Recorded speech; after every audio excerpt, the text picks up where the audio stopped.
मित्रो नमस्कार. यावेळी आपण आपल्या रेडिओ सेटवर ट्यून केला आहे रेडिओ वर्धा 90.8 FM अंदाज नवा. बांधवांनो, या उत्साहाच्या आणि उत्सवाच्या महिन्यामध्ये हे जे 9 दिवस आहेत, तर स्त्रियांच्या कार्यकर्तृत्वाचा आढावा घेण्याचा जो एक प्रयत्न रेडिओ वर्धाने जागर स्त्री शक्तीचा या कार्यक्रमाच्या माध्यमातून केलेला आहे, या प्रयत्नाचं खरोखरच सर्वच स्तरातून कौतुक होत आहे. आणि या प्रयत्नामध्ये मित्रहो, आपण अनेक महिलांचा आवाज आज तागायत तुमच्यापर्यंत पोहोचवलेला आहे. पण आज मी जो आवाज तुमच्या कानामनापर्यंत पोहोचवलेला आहे त्या आहेत संध्याताई देशमुख, अर्थातच प्राध्यापिका संध्याताई देशमुख. आणि मला वाटते या नावाला वेगळ्या ओळखीची काही गरज नाही, कारण संबंध भारतभर त्यांच्या सांगीतिक मैफिली संपन्न झालेल्या आहेत. आणि संगीत क्षेत्रातील भारतभरातील जे दिग्गज गायक, कलाकार, संगीतकार, गीतकार या सगळ्यांशी त्यांचा स्नेह आहे. क्षेत्र जरी संगीताचं असलं तरी पण त्या सामाजिक भान विसरलेल्या नाहीत. त्यांनी आजपर्यंत अनेक लोकोपयोगी आणि विशेषतः महिलांसाठी जी मदत केली त्याचा आयाम वर्धा जिल्ह्याच्या मानाने खूप मोठा आहे. बांधवांनो, तर आज असं एक आगळं वेगळं आणि संगीतातलं एक महत्वाचं नाव अर्थातच प्राध्यापिका संध्याताई देशमुख आज आपल्या या कार्यक्रमामध्ये आपल्या सगळ्यांशी रूबरू होणार आहेत. तेव्हा संध्याताई, रेडिओ वर्धाच्या वतीनं आणि आपला आवाज ऐकणारी आपली जी श्रोता मंडळी आहे त्या सगळ्यांच्या वतीनं जागर स्त्री शक्तीचा या कार्यक्रमामध्ये आपलं मनापासून मी स्वागत करतो. नमस्कार. नमस्कार. सगळ्या रसिक श्रोत्यांना नमस्कार आणि आपल्याला पण नमस्कार दादा. नमस्कार. खूप छान उपक्रम आपण सुरू केला आहे, त्यासाठी पहिले तुमचं खास अभिनंदन करते. मनापासून धन्यवाद. खरं म्हणजे आता संगीत हा जरा नाजूक आणि किचकट विषय जरी असला तरी पण आपला जो आता सध्या आवाका आहे, कारण आता वर्धा हा ग्रामीण बहुल जिल्हा आहे. बरोबर. आणि या ग्रामीण बहुल जिल्ह्यातली अनेक लेकरं जागतिकीकरणाच्या या सगळ्या स्पर्धेमध्ये अव्वल दर्जाचं संगीत अनेक दिग्गज संगीतकाराकडनं शिकते आहे. खरं म्हणजे आता हा खूप लांब लचक असा प्रवास आहे, पण आपल्याला रेडिओची मर्यादा पाळायची आहे. बरोबर. तर या अनुषंगाने फक्त एक आता डोक्यामध्ये प्रश्न येतो की आता सध्याचे जे काही रियालिटी शो चाललेले आहेत, जो काही भडीमार आपल्या कानावरती मनावरती आदळतो आहे त्या टीव्हीच्या माध्यमातून, तर या सगळ्या घटनांकडे आपण कसं बघता ताई? खरं आहे आपलं म्हणणं, कारण आजकाल टीव्हीवरती रियालिटी शो बघतात मुलं, त्याच्यामुळे त्यांना असं वाटतं की त्या शो मध्ये गेलं म्हणजे आपण तयार होऊन जातो किंवा आपण एकदम कलाकार होऊ शकतो. फास्ट फूडचं जग आल्यामुळे त्यांना असं वाटतं की संगीतात पण असं काही होऊ शकतं. पण अगदी प्रामाणिकपणे सांगायचं तर संगीत हा न संपणारा जीवनभर प्रवास आहे. संगीत ही साधना आहे, त्याच्यामुळे हे काही साध्य नाहीये. बरोबर. त्याच्यामुळे साधना ही निरंतरच केली तरच आपल्याला काही साध्य होऊ शकतं. आणि म्हणून संगीत हा विषय इतर विषयांपेक्षा फार फार वेगळा आहे. त्याला साधनाच लागते. कारण आज रियालिटी शो मध्ये एखादी व्यक्ती तुम्हाला दिसेल, पण ती पुढे दिसेलच असं नाही, कारण तिथे ती संपून जाते. तर त्याच्यामुळे केवळ रियालिटी शो वर अवलंबून न राहता पहिले संगीत शिकलं पाहिजे. बिलकुल. कारण गुरुमुखी विद्या आहे ही, त्याच्यामुळे गुरूंसमोर बसूनच याचं ज्ञान घेतलं पाहिजे. आणि निरंतर साधना आहे ही. आज जरी मी रियाज नाही केली तर उद्या लगेच पब्लिकला कळतं की यांनी रियाज केलेली नाही. अगदी अगदी अगदी. त्याच्यामुळे रियालिटी शोवर नाही, पालकांना सुद्धा माझं अगदी विनम्रपणे सांगणं आहे की अशा याच्यावर न जाता तुम्ही पहिले विद्यार्थ्यांना, आपल्या मुलांना चांगलं घडवा. खरं म्हणजे आता बघण्याचा जो दृष्टिकोन आहे पालकांचा म्हणा किंवा ओव्हरऑल या समाजाचा म्हणा, की आता साधना एकीकडे आणि प्रसिद्धी एकीकडे. आता जो जास्तीत जास्त चांगल्या पद्धतीनं साधक असेल, साधना करत असेल, तर त्याच्याकडे या समाजाचं लक्ष आहे की नाही असा प्रश्न आता निर्माण होतो आहे. आणि एकीकडे प्रसिद्धीच्या झोतामध्ये आलेले, खरं म्हणजे आता बोगस हा शब्द मी म्हणणार नव्हतो, पण आता अनावधानानं आणि ते बोलण्याच्या ओघामध्ये माझ्या तोंडातून तो निघालेला आहे. पण माझी उद्विग्नता तुम्ही समजू शकता. हा, बिलकुल बिलकुल. मंचावर येणारे कलाकार प्रत्येक जण साधक नसतो. तर हा जो काही भंपकबाजीचा जो काही प्रकार आता जाणीवपूर्वक आपल्यावर हावी करण्याच्या प्रयत्नातून तसे प्रयोग सध्या होत आहेत आणि तेही मोठ्या मोठ्या मंचावरून होत आहे.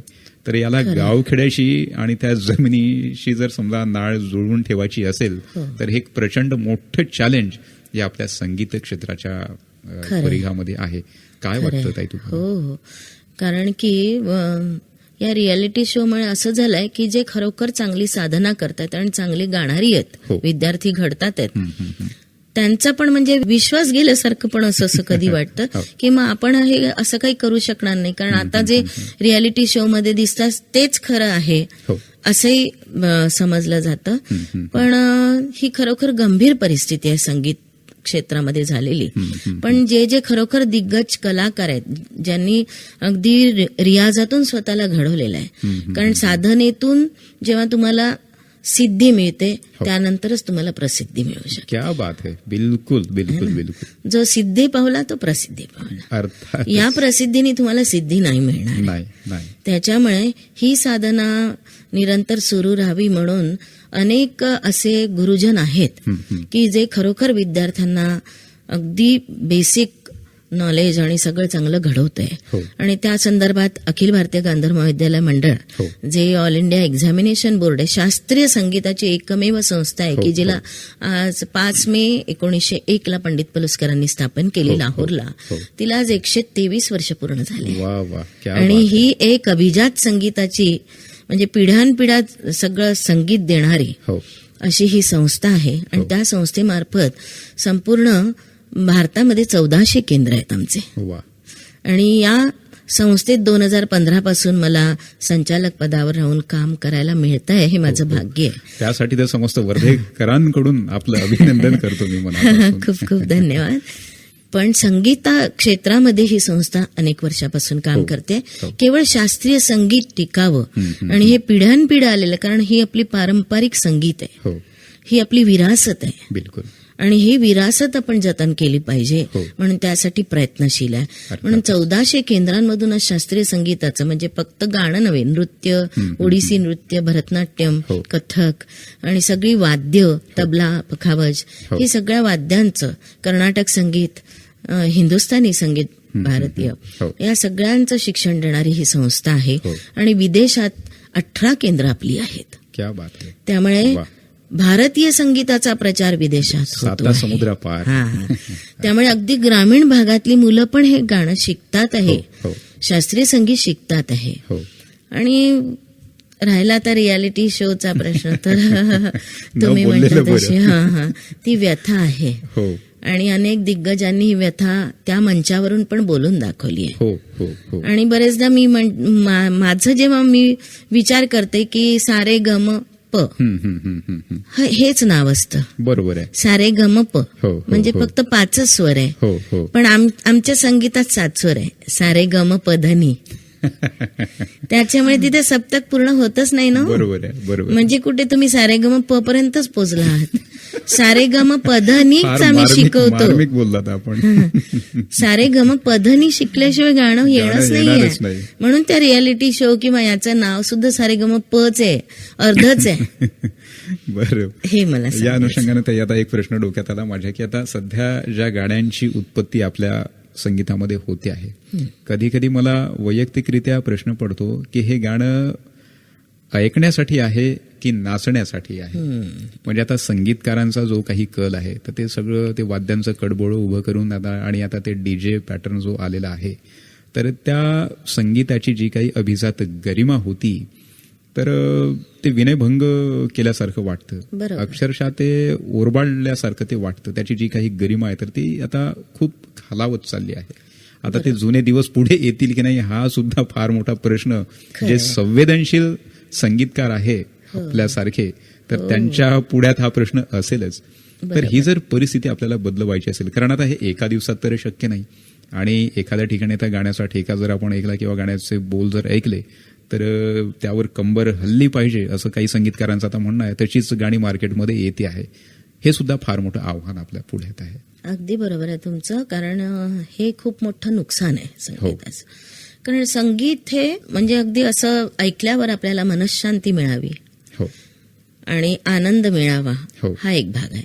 पण हा खरोखर आता जी गाणी तयार होत आहेत त्याचं इतकी वाद्य असतात आणि शब्द अक्षरशः म्हणजे त्याचं काव्य इतकं खराब असतं की ते काव्य खराब ऐकायला सुद्धा कसं तरी वाटतं हो आणि फक्त त्याच्यावर नाचणं म्हणजे हा भाग येतो. हो तर ही खरोखर ही पण गंभीर अवस्था आहे. हो हो खरं तर संगीताने माणसं जोडली जातात. हो हो संगीत विश्वाला जोडतं, विश्व बंधुत्व, बिलकुल. विश्व मैत्रीचं बिलकुल, फार बिलकुल. मोठं साधन हो आहे. हो हो आणि मला असं वाटतं हा डीजे किंवा हा जो प्रकार आहे त्याने तर जिथे डीजे वाजत असतो ना तिथे मी थांबूच शकत नाही. कारण मला असं वाटतं की मला आता हार्ट अटॅक येईल की काय. हो.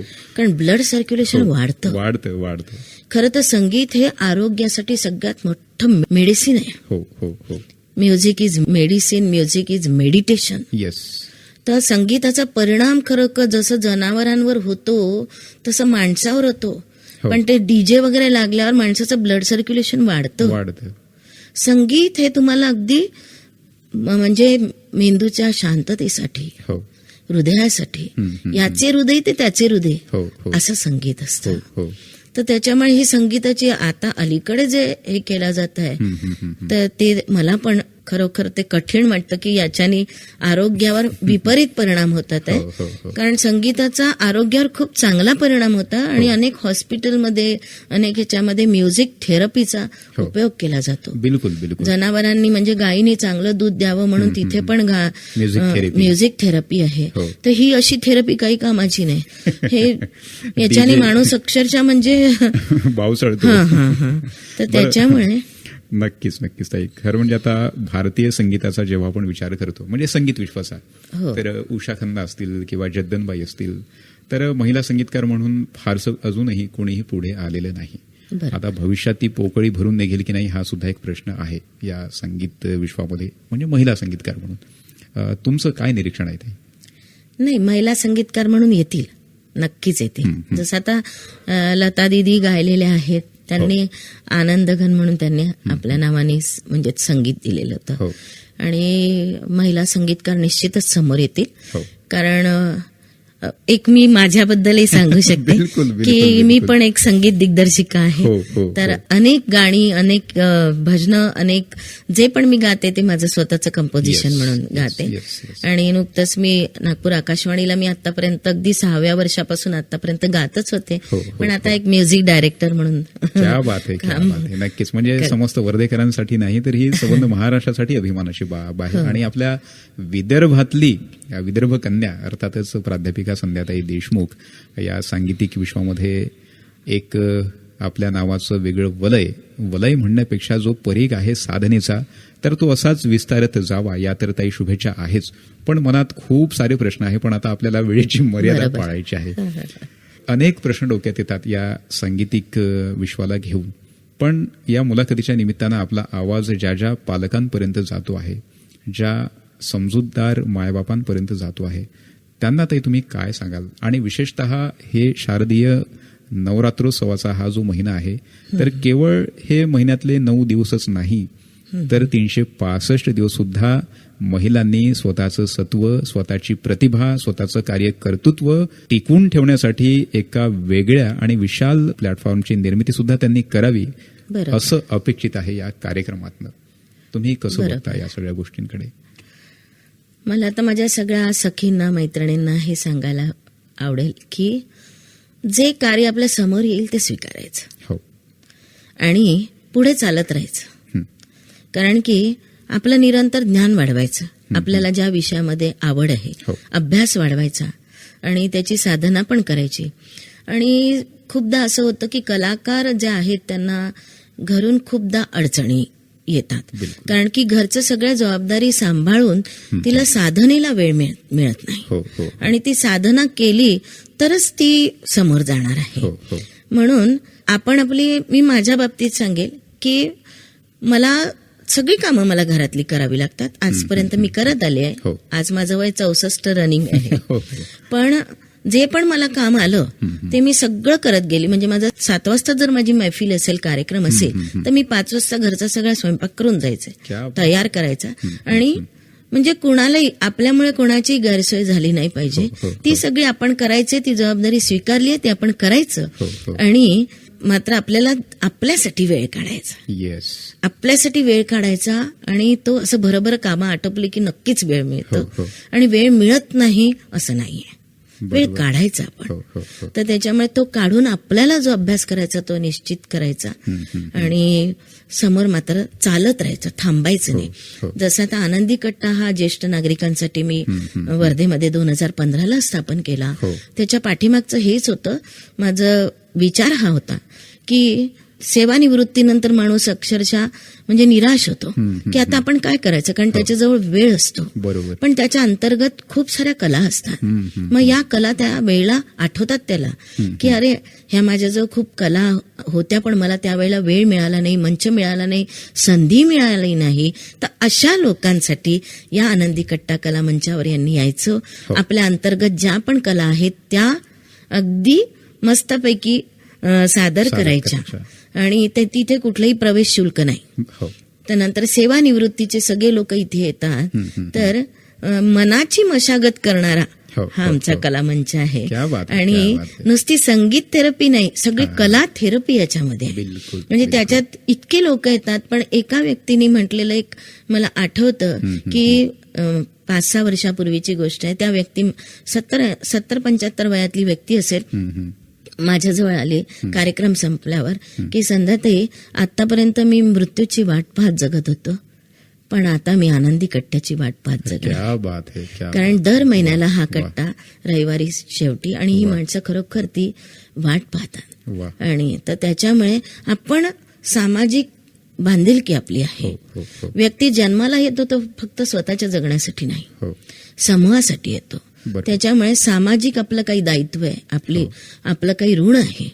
त्याच्यामुळे त्या ऋणातून आपल्या क्षेत्रातून आपण काय समाजाला देऊ शकतो ही जाण आपण प्रत्येकाने ठेवली पाहिजे. आणि ते देत गेलं पाहिजे. आपले हात फार मोकळे ठेवले पाहिजे. आणि जेवढं देता येईल तेवढं समाजाला आपण आपल्या कलेतून, आपल्या क्षेत्रातून द्यावं, हीच माझी सर्वांना म्हणजे विनंती राहील. आणि सगळ्या पालकांना राहील की अगदी डोळसपणाने संगीत कलेकडे बघा. आज आपला म्हणजे मुलगा जरी खूप प्रगतीपथावर नसेल तरी आता तो जर चांगला संगीत शिकला तर तो आयुष्यभर या कलेला घेऊन राहील. कला ही स्वतःसाठी की जीवनासाठी हे मात्र ओळखलं पाहिजे. कला ही कलेसाठी का की आपल्या जीवनासाठी. आणि हे पण ठरवलं पाहिजे की कलेपेक्षा आपण श्रेष्ठ नाही. बरोबर. कला ही आपल्यासाठी श्रेष्ठ आहे, म्हणून ती नेहमी विनम्रतेने आपण साधना केली पाहिजे, एवढंच मी म्हणेल. कारण माझ्या गुरुजनांनी, माझ्या आईवडिलांनी हे संस्कार माझ्यावर केले आणि ते मी देण्याचा प्रयत्न नेहमी करत राहील. क्या बात आहे, क्या बात आहे. मित्र, खरं म्हणजे मला मनापासून वाटतं की आणखी जर वेळ असता तर आपण संध्याताईशी खूप साऱ्या गप्पा मारल्या असत्या. पण या ठिकाणी मी 2 गोष्टीचा आवर्जून उल्लेख करेन. त्यांनी वयाच्या 6व्या वर्षापासून जी संगीत साधना सुरू केलेली आहे, तर त्या साधनेपोटी त्यांना आजपर्यंत शेकडो पुरस्कार मिळाले. पण त्यामध्ये जुजबी गप्पा जेव्हा मी मारत होतो तेव्हा त्यांनी त्या 2 पुरस्काराचा आवर्जून उल्लेख केला. छोट्या छोट्या मुलांनी आपल्या खाऊच्या पैशातनं त्यांना घेतलेली साडी, की जी मुलं ज्यांची अजिबात परिस्थिती नसताना त्यांनी 2-2, 3-3 महिन्याचा जो खाऊ वाचलेला होता त्या खाऊच्या पैशातनं त्यांना घेतलेली साडी. आणि ज्या मनोरुग्ण महिला होत्या त्यांच्या आधीच्या आयुष्यातला झालेला जो काही बदल होता ताईंच्या सहवासात आल्यानंतर, आणि जाहीरपणे ताईंच्या कार्यकर्तृत्वाचं मापदंड ज्या पद्धतीने त्या महिलांनी केलं, तर मला वाटते हे जगातले सगळ्यात मोठे पुरस्कार ताईंच्या वाट्याला आलेले आहे. कारण समाधानाची किंमत ही साम्राज्यापेक्षा खूप मोठी असते. कारण ताईंना अनेक पुरस्कार मिळालेले आहे आणि अनेक दिग्गज कलाकारांच्या हस्ते त्यांचा सन्मान सुद्धा झालेला आहे. पण या ठिकाणी ज्या 2 पुरस्कारांचा मी उल्लेख केलेला आहे त्यांच्या आयुष्यातले हे अत्युच्च पुरस्कार मी मानतो. बांधवांनो, खरं म्हणजे आता वेळ खरोखरच आवर्त घ्यायला सांगताय आम्हा दोघांनाही. संध्याताई, मी पुढील भेटीचं निमंत्रण तुम्हाला देतो आहे, कारण माझं मन भरलेलं नाही. आपण पुढच्या अशा एखाद्या सांगीतिक वळणावर नक्की भेटू. आपण जागर स्त्री शक्तीचा या कार्यक्रमामध्ये खूप मोकळ्या मनाने बोललात आणि अतिशय मोलाचा संदेश आपल्या माता भगिनींना दिलात. या सांगीतिक प्रक्रियेला घेऊन त्याबद्दल रेडिओ वर्धाच्या वतीनं आणि आपल्या तमाम माय माऊल्यांच्या वतीनं आपले मनपूर्वक आभार मानतो. थांबतो. धन्यवाद. नमस्कार. खूप खूप धन्यवाद अजय दादा. आणि तुम्ही मला इथे आमंत्रित केलं आणि माझ्या सगळ्या रसिक श्रोत्यांशी मला बोलायची संधी दिली, त्याबद्दल रेडिओ वर्धाचे आणि अजय दादा आपले मी मनापासून आभार मानते. नमस्कार.